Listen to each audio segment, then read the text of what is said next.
Hi, I'm Chris Haigh and this is the Fiddle channel, and today we're going to play Wild Mountain Thyme.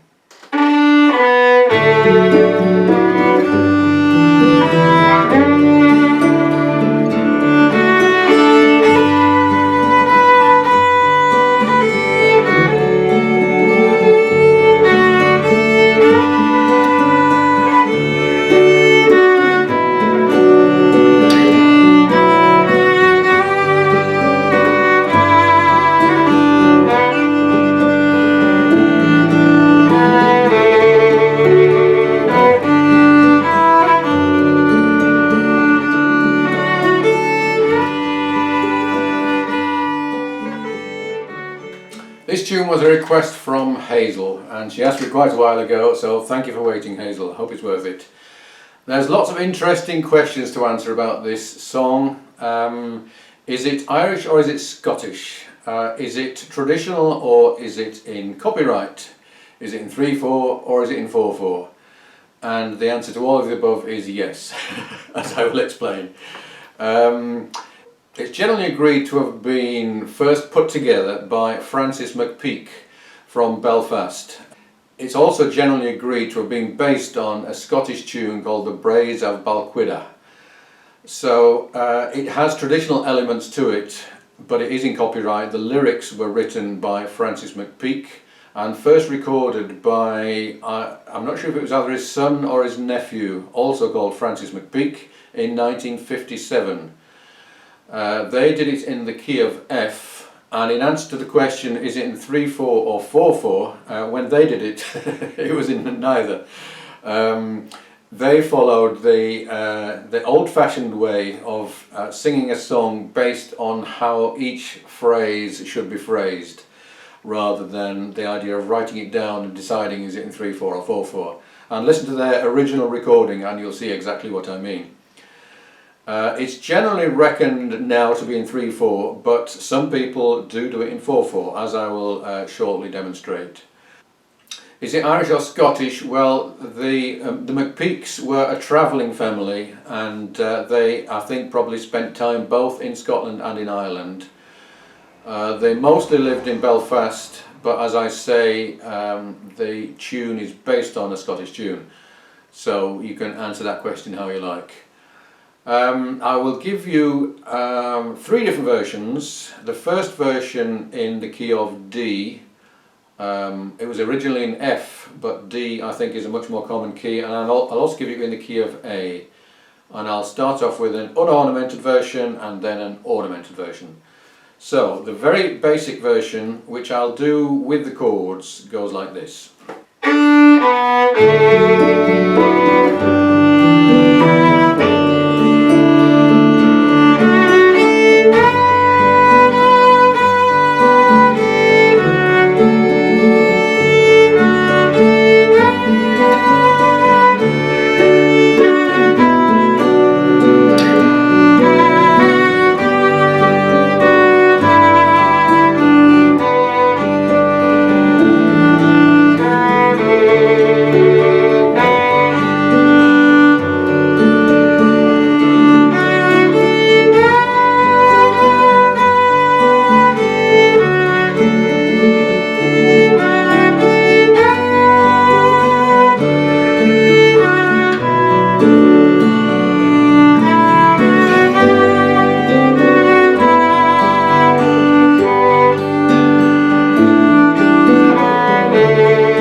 You will notice that the verse and chorus are very similar, and in fact the only difference is that for the chorus you repeat into the 4th bar of the verse.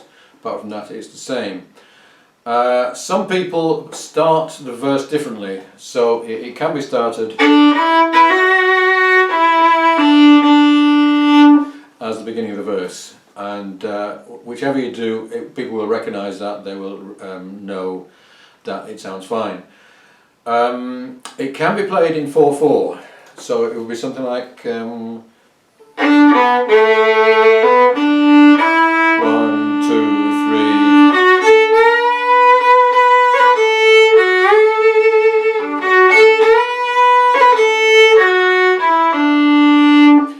works perfectly fine. So it's just a question of which you prefer, really. No one will even notice if you do it in 4/4 rather than 3/4, I don't think.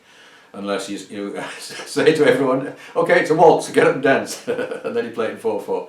That wouldn't be good. Now I'm going to give you a version again in the key of D, but with some ornaments.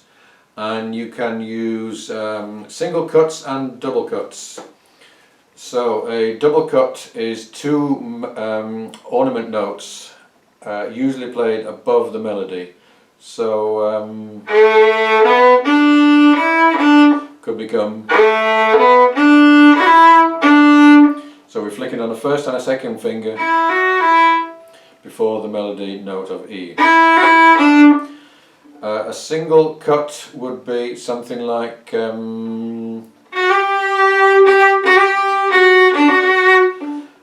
also called by me sometimes a hammer-on. So that's a hammer-on where you're going from an open string onto the hammering your first finger on. That's a double cut. Hammer-on, double cut. And you usually slur into the melody note. In this case I'm slurring in, I'm doing a long slur with the double cut in the middle.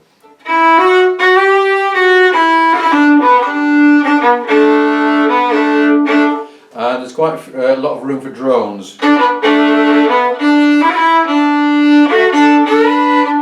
So on the A string you can drone the D string.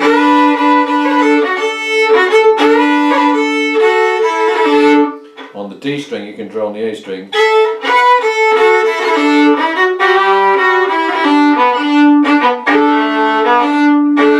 And a double stop with the first finger under the final D is nice. If you're not sure about drones, then I do have a video explaining how that works.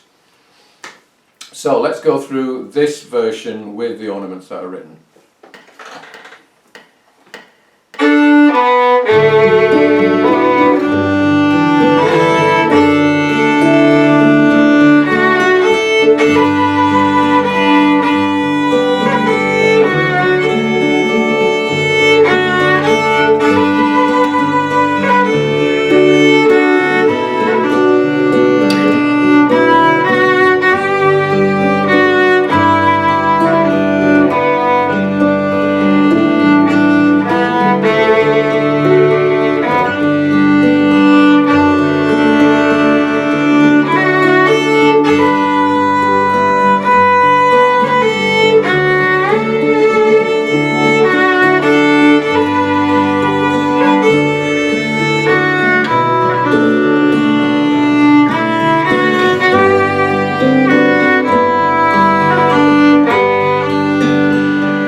Now this tune also works very nicely in A, and playing in A gives you a much more Scottish feel to it.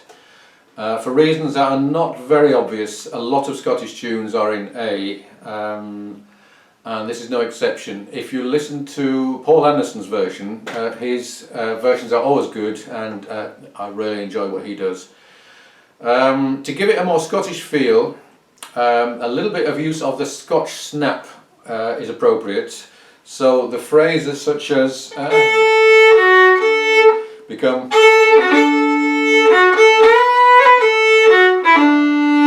just making that first note a lot shorter gives you that Scottish feel.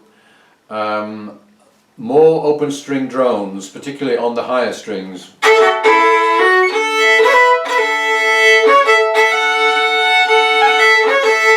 Again, gives it a very Scottish feel. And occasional use of what can be called a scrunch, where you start a note just under a semitone below, and that'll work on either an open A or an open E. Ideally you will slide and play unison after the discord, or that kind of thing. I find that quite hard, getting my forefinger in tune to do that, but it's worth the effort. So let's give it a go with the Scottish version.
And of course you could do a key change, a dramatic key change from D up to A, and the whole house would rise in unison and applaud as you did that.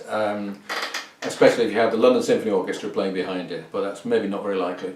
Anyway, if you would like a copy of these dots, then do subscribe and send me an email, and I'm very glad to send them to you. See you again soon.